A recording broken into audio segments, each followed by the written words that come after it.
and good evening and welcome to another Dee Talk Live Thursdays. Thank you to everybody for your constant support and beautiful messages and love, because we really appreciate it here. What is everybody doing tonight? How is everyone on such a beautiful balmy night?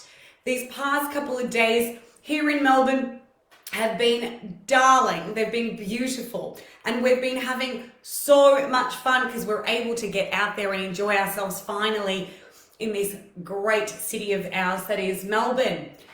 Tonight we talk about a topic which everybody goes through in their lives in order to get to where they're supposed to be and reach that specific point in their lives where they understand why they're here and what they're here to do. Also, in regards to situations where you're put in a position and you're like, I'm trying to get out of this situation, but I'm not being allowed. They're not allowing me. I don't know what's going on. So it's as though you say, is it meant to be, or if it's not meant to be? Is it for me, or if it's not for you? So many people and times in our lives, we go through a stage where we want to do something different in our lives, and it has to happen then. But that's not always the case, because it always has to do with the right timing and divine timing. If it is right for you, it will happen. As they say with that saying, let go and let God, because it's really got to do with the timing. And as the saying goes as well, everything does happen for a reason, in order to benefit us and in order to not come exactly the way that we want it to, but the way that it's supposed to, in order to help us at the end of the day in a situation. Years and years ago, I went through this, and I was very young. I had written about it only minimally on the post that we had put up for today. Hey, Georgia. And we went into talking about how life experiences actually change you and evolve you as a person. So years and years ago, I started journalism. And I was 16 at the time, so I worked at the Australian Education Union while I was at high school. And I had an amazing journey, because that's all I wanted to do. And there's even a small fashion story that we have on our website, and it's called 12 going on to 24. And I was in grade 6 at the time. And I had brought in a magazine. And this is how I knew that I wanted to be a journalist. Not only because of the pretty pictures, even though they were fabulous, and Elle Macpherson was on the cover at the time, but something inside of me said, you need to follow this dream in order to communicate your message. But I didn't know what that message was as yet. I just thought, it looks glamorous, it's exciting, let me go ahead. Magazines and fashion has always been something that, I've idolized and I've always loved so much. So at that stage, it was, I want to become a journalist in a top magazine. It was Vogue at the time, because that's what I've always, always wanted to work for Vogue.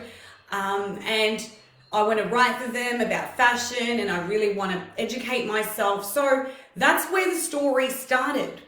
And a lot of things were crazy at that stage, because I actually had a magazine, and my teacher at the time, you can read this story a bit more in detail if you go onto the website. She confiscated the magazine, and I was like, I don't understand why she's doing this. So I was a lot more mature than a lot of the other students at that stage. And on the cover, she basically said, she asked me, do you not think something's wrong with, what is written on the cover? And I was like, no, because I haven't read it yet. I literally just, bought it. My mum bought it for me. They were buying me Cleo at the age of, 12 or whatever I was when I was in grade 6. And the main slogan on it written in red was celebrity penises and how they size up. So obviously she had a reason to confiscate her, right? So that magazine was taken. Anyway, long story short, I kept on going on this journey of experience and education and passion and driven ability and dedication towards my life in regards to journalism. So I got degree upon degree upon degree, and then I went back to do masters. And then my teachers, my professors at the university actually asked me if I wanted to be a teacher. And my mum has actually said to me that that's one of the main jobs or positions or, careers that she always wanted me to get into, because I'm so good with children, right? This is where it starts getting interesting. And I was always like, no, I don't want to be a teacher. What do you mean? Like me, a teacher, I don't get it. Like, I don't understand, what is this teaching business, blah, blah, blah. But I knew that I was directive, I was concise, and I was straight to the point. Hey, Johnny boy, how are you, my love? Thank you for joining me. So it was something that I wanted to do, but in a different way, obviously, because that's how it has manifested and it has become my business. So moving along, I was working in retail, so fashion, of course. And I have still been and I'm still working in it actually. I've been working in it for over 22 years now, and it's the best thing that I've ever done in my life, because it has made me realize that I need to be close to those who actually need me. And I'm speaking about the younger generation, because I always had a connection with them, even obviously throughout my retail fashion journey, but also through the events that we used to host here in Melbourne. So the Mykonos Experience events, or the Greek events, the GR Super Club events, we used to host these in Melbourne. And I used to get all the girls coming up to me and asking me questions, always wanting to know my opinion, so they always wanted to know what Dee thought, right? So slowly, the business evolved after. But I never understood why at that stage, because I was working for Channel 10, I was working for Channel 9, I was working for 3AW as a producer, and I was alongside the best of the best. So Neil Mitchell, Dennis Walter, the big heads in the company that loved me dearly, and so did I, and hello to them all if they're listening. And for some reason, the timing was always not right.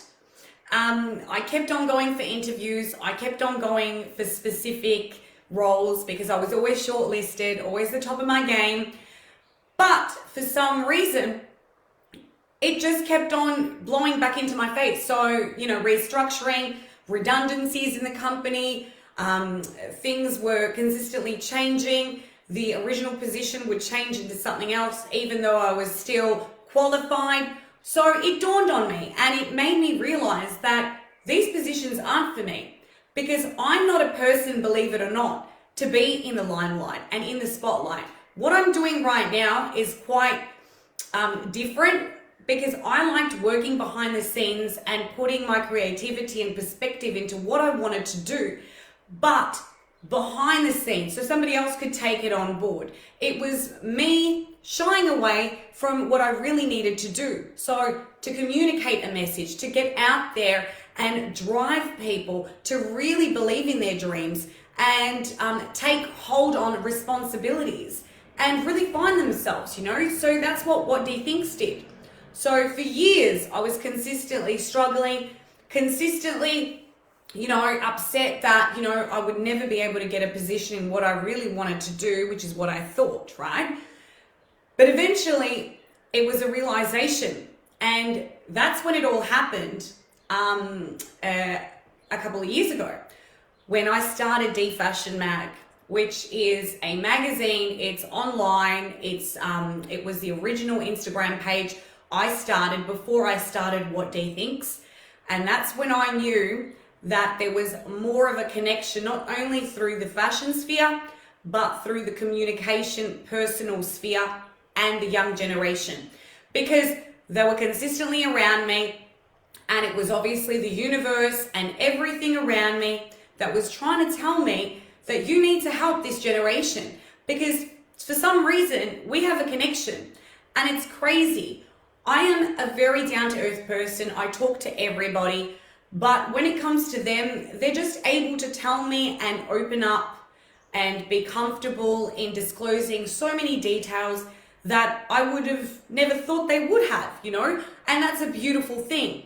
So what Dee Thinks was created for that specific reason.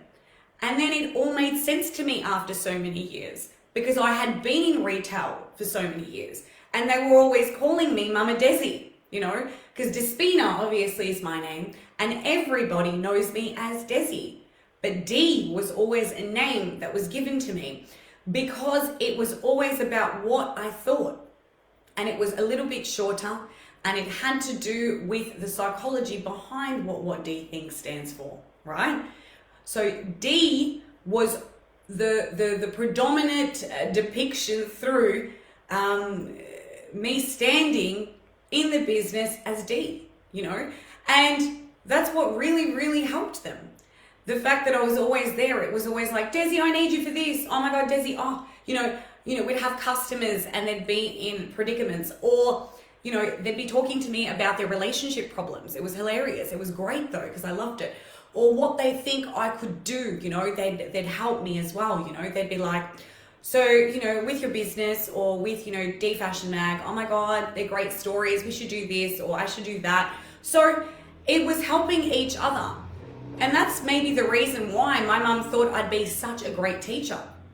But you know what? I am. I'm still a teacher, but I'm doing it in a specific way and a different way. I was always drawn to these, young adolescents because I loved them so much. And they reminded me of me when I was young as well, because I needed somebody, to be there for me, but I had to do it in a way where I had to teach myself things, and I had to grow up by myself, because my parents obviously are from a migrant background, and they don't understand, because they didn't get the opportunity to be educated the way that I did. And they weren't able to live those life lessons because of their upbringing. And back in those days, you had to get married at an early age. You didn't have the opportunity to go to school or, be able to date specific people. It was that personal nothing, or going to work. So education wasn't an option. And that's why I want to educate these girls, and I want to be there for them, because I know that I needed it when I was younger, and I know exactly how they feel and exactly what they're going through. Because for me, it was very hard growing up in a world where I wasn't able to see in front of me what was going to happen, and who I was going to come in contact with, and how I was supposed to deal with everyday life, especially within terms of situations. That's what children want us to do. They want us to be there. It's like when you and your friend have a conversation. What do you want your friend to do for you? To listen to you, to be there, to be understanding of you, and to give you advice that you wouldn't have maybe thought about, because their perspective is always so different, because you're a different person and so are they, and they've gone through different things in their life in order for them to teach you, right? And vice versa, like me.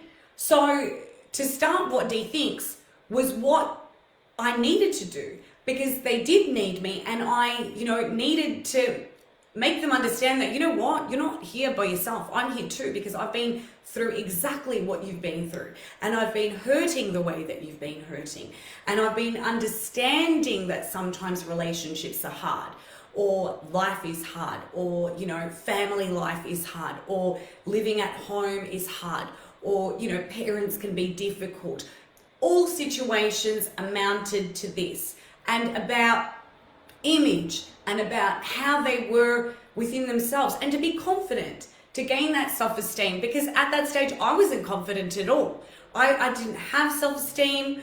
I had no real self-worth, because I didn't believe in myself. And that's what I'm trying to get across towards these millennials and the new generation. You can be anything you want to be, and you just need to stand in your own right and be happy for what you have and what you've been given, because you're beautiful in every single way and in every single aspect in your life. So that was what we did. That's why I started What Dee Thinks.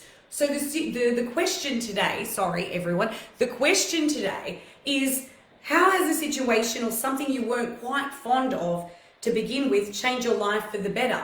I wasn't fond of it at all. I was like, I want to get out of here. And you know what? Retail's not easy, because you deal with people that aren't easy to deal with. They're difficult. You consistently have to deal with people that are above you, so superiors. They could be real pains in the ass. You've got pressure to make specific budgets, and all you really want to do is get on with the job and then get on with your life and do what you really want to do. So I was under the pump, I was consistently involved in everything, not only in the store, because I was a store manager at the time. I had to take on board responsibilities, issues that were going on with, stock, the store, you have a lot of responsibilities, So it was hard for me, because it wasn't what I wanted to do, but it was money at the end of the day, yeah? And it was something that was making me financially stable at that stage. It was something that I didn't necessarily want to do, but it was only a thing that was for the time being, right? These situations, because I hear so many stories where people consistently complain where they are. It's not going to be forever.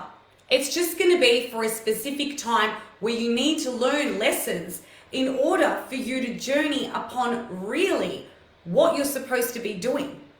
The end result is fabulous, because it gets you to where you're supposed to be.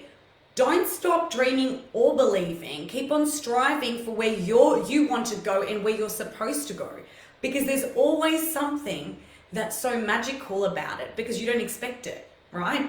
You're always not going to know from 1 minute to the next what's actually going to happen, because you're not supposed to. You just have to hope and believe and stand in positivity and just keep on going and just know that everything is going to be okay, because you'll be able to feel it, and so many people understand where I'm coming from, because they're in this predicament, but it's not over. It's just the start, and there is a reason for these things to be happening and for you to be in a situation or position you don't want to be in, as it did for me as I started What Dee Thinks. And then I realized, I'm like, oh my God, it was a lightning bolt. It was like one of those things where it just struck, a thunderbolt in my mind, saying, oh my God, that's why I'm doing this. And it makes sense now, because you're able to realize later on that it was all for a purpose, and it was all to put you on a journey where you were supposed to travel on till you got to something that would become fabulous and would make a massive difference and change in society, and you'd be able to give back, because that's what I always wanted to do.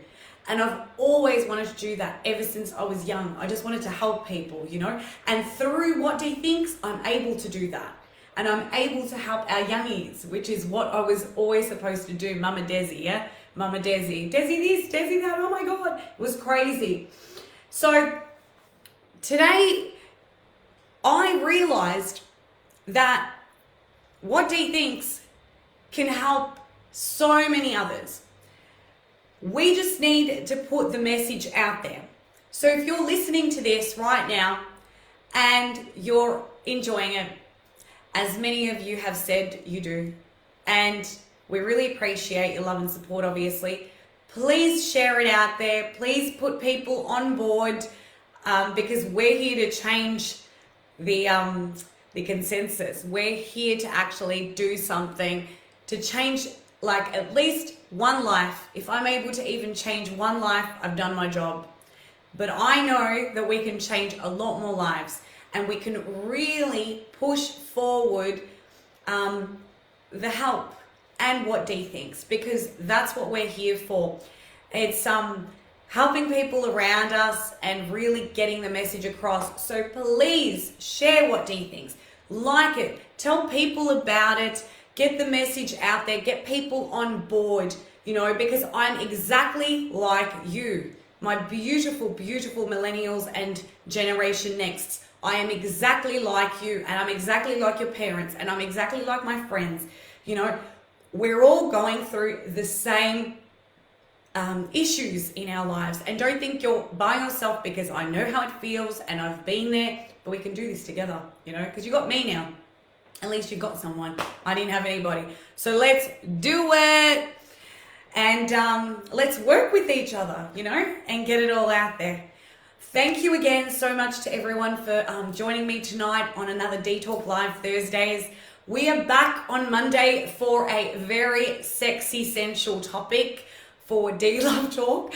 Please do not miss it, because it's crazy. And I'll give you a hint, I'm dressing up as something. So it's actually to do with Dee Sex Talk, which is the third part in our series. And obviously it's adults only, so no one over the age of 18. Anyway, thank you so much again for joining me. I love you all so much. And yeah, have a lovely evening. Enjoy this weather. I'm going to go out now, so all ready to go. Why not, for a drink? And I'll speak to you guys then. Thank you so much. Love you so much. See you, everyone.